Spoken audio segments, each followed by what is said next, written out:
بسم اللہ الرحمن الرحیم۔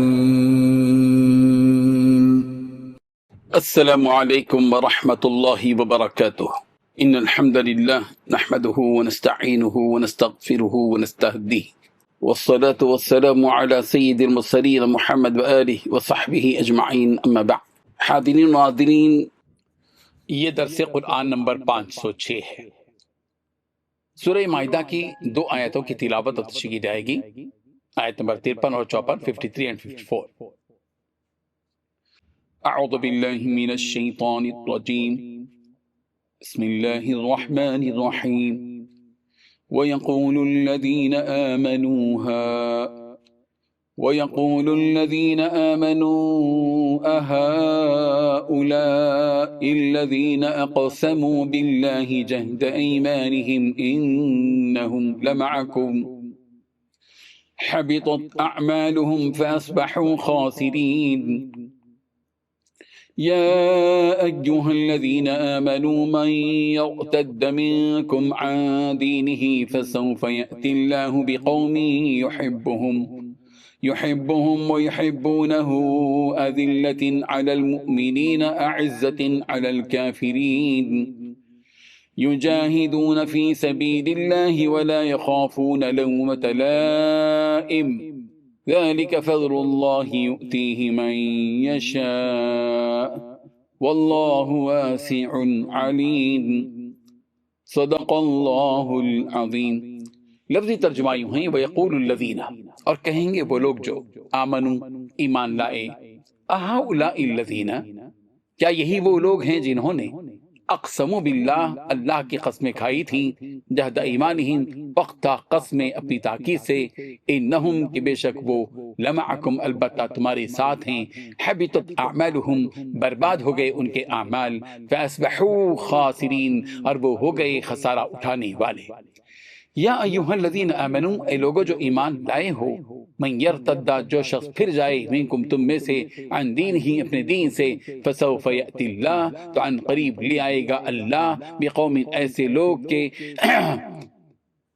یحبہم، وہ ان سے محبت کرتا ہوگا، ویحبونہ، اور وہ اس سے محبت کرتے ہوں گے، اذلۃ، نرم ہوں گے، علی المؤمنین، مومنوں پر، اعزۃ، سخت گیر ہوں گے، علی الکافرین، کافروں پر، یجاہدون، وہ جہاد کریں گے، فی سبیل اللہ، اللہ کی راہ میں، ولا یخافون، اور وہ ڈریں گے، لومۃ لائم، کسی ملامت گر کی ملامت سے، ذالک فضل اللہ، یہ اللہ کا فضل ہے، یؤتیہ، وہ دیتا ہے، یہ من یشاء، جسے چاہتا ہے، واللہ واسع علیم، اور اللہ کشائش والا، خوب جاننے والا ہے۔ ترجمہ یوں ہے، اور اس وقت مسلمان تعجب سے کہیں گے کہ کیا یہ وہی ہیں جو اللہ کی سخت قسمیں کھایا کرتے تھے کہ ہم تمہارے ساتھ ہیں؟ ان کے اعمال اکارت گئے، صبح خسارے میں پڑ گئے۔ اے ایمان والو، اگر کوئی تم میں سے اپنے دین سے پھر جائے گا تو اللہ ایسے لوگ پیدا کر دے گا جن کو وہ دوست رکھے اور اسے وہ دوست رکھیں، اور جو مومنوں پر نرمی کرنے والے اور کافروں پر سختی کرنے والے ہوں، اللہ کی راہ میں جہاد کریں گے اور کسی ملامت کرنے والے کی ملامت سے نہ ڈریں گے۔ یہ اللہ کا فضل ہے، وہ جسے چاہتا ہے دیتا ہے، اور اللہ بڑی کشائش والا ہے، سب کچھ جاننے والا۔ ان دو آیتوں میں چار باتیں بتلائی گئی ہیں۔ پہلی بات، اس وقت ایمان والے ایک دوسرے سے کہیں گے کہ کیا یہ وہی لوگ ہیں جنہوں نے بڑے زور و شور سے اللہ کی قسمیں کھائی تھیں کہ وہ تمہارے ساتھ ہیں۔ دوسری بات، ان کے اعمال اکارت گئے اور وہ نامراد ہو کر رہ گئے۔ تیسری بات ہے، ایمان والو، اگر تم میں سے کوئی اپنے دین سے پھر جائے گا تو اللہ ایسے لوگ پیدا کر دے گا جن سے وہ محبت کرتا ہو اور وہ اس سے محبت کرتے ہوں گے، جو مومنوں کے لیے نرم اور کافروں کے لیے سخت ہوں گے، اللہ کے راستے میں جہاد کریں گے اور کسی ملامت کرنے والے کی ملامت سے نہیں ڈریں گے۔ چوتھی بات، یہ اللہ کا فضل ہے جو وہ جس کو چاہتا ہے عطا کرتا ہے، اور اللہ بڑی وسعت والا، بڑے علم والا ہے۔ حاضرین و ناظرین، قیامت کے دن جب منافقوں کا نفاق کھل کر سامنے آئے گا تو ایمان والے تعجب سے یہ کہیں گے کہ کیا یہ وہی لوگ ہیں جو بڑی مضبوطی کے ساتھ بار بار اللہ کی قسمیں کھا کر کہا کرتے تھے کہ ہم تمہارے ساتھ ہیں۔ ان منافقوں کا باطن تو کچھ اور ہی نکلا. یہ تو اپنے ایمان کے بڑے بڑے دعوے اور قسمیں کھا کھا کر کیا کرتے تھے، اور یہ حقیقت ہے کہ سچے آدمی کو قسمیں کھانے کی ضرورت ہی نہیں پڑتی.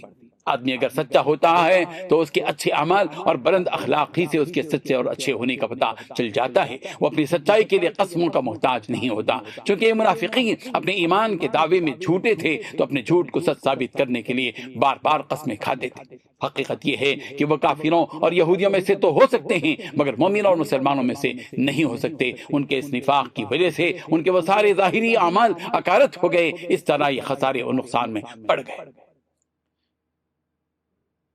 آیت نمبر 54 میں ایمان والوں سے خطاب کرتے ہوئے دو ٹوک انداز میں یہ بات بتلا دی گئی کہ دین اسلام کی سربلندی اور اسلام کا غالب آنا تم پر موقوف نہیں ہے. یہ بات یاد رکھ لو کہ اگر تم سب مرتد ہو جاؤ اور دین اسلام کو الوداع کر دو تو یاد رکھو اسلام پھر بھی باقی رہے گا. اللہ تعالیٰ کوئی مجبور و بے بس ذات نہیں. وہ خالق و مالک و مختار ہے، وہ قادر و مقتدر و عزیز و غفار ہے اور جبار ہے. وہ تمہارے مقابلے میں ایسے لوگوں کو پیدا کرے گا جو ایمان قبول کریں گے اور ایمان کے سارے تقاضوں کو پورا کریں گے، اور یہ اس قدر نیک بخت ہوں گے کہ اللہ کے یہ محبوب ہوں گے کہ اللہ تعالیٰ ان سے محبت کرے گا اور وہ نیک بندے اللہ تعالیٰ سے محبت کریں گے. ان نیک بندوں کی شان یہ ہوگی کہ ایمان والوں کے ساتھ تواضع، انکساری، نرمی اور مہربانی سے پیش آئیں گے اور کافروں کے مقابلے میں قوت و طاقت اور عزت و غلبے کی شان دکھائیں گے. ان کا عمل مبارک یہ ہوگا کہ اللہ کی راہ میں جہاد کریں گے، دین اسلام کے غلبے اور اعلاء کلمت الحق کے لیے اپنی جان اور اپنے مال کی قربانی پیش کریں گے، اور اپنے دین پر قائم و دائم رہنے میں کسی ملامت کرنے والے کے ملامت کا خوف بھی نہیں کریں گے.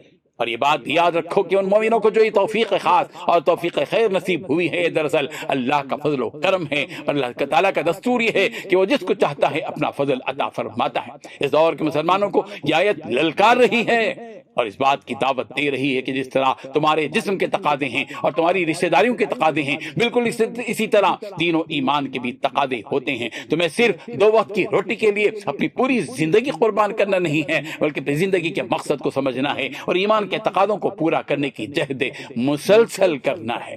ان اوصاف کے ساتھ کہ تمہارے دلوں میں عاجزی بھی ہو، تواضع اور انکساری بھی ہو، نرمی اور دوسروں کا احترام بھی ہو، اور غرور و گھمنڈ سے تمہارا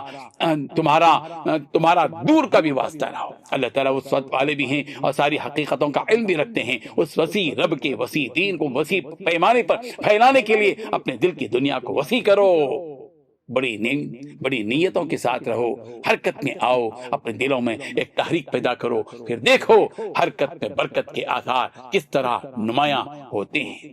رب ذوالجلال آیات کو سمجھنے کی توفیق عطا فرمائے. آمین.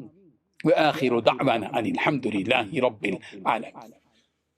ڈیلی درس قرآن کو سبسکرائب کیجئے، اپنے تاثرات اور مشورے ارسال کیجئے اور متعلقین کے گروپ بنا کر انہیں روزانہ درس قرآن بھیجیں اور اجر ثواب پائیں.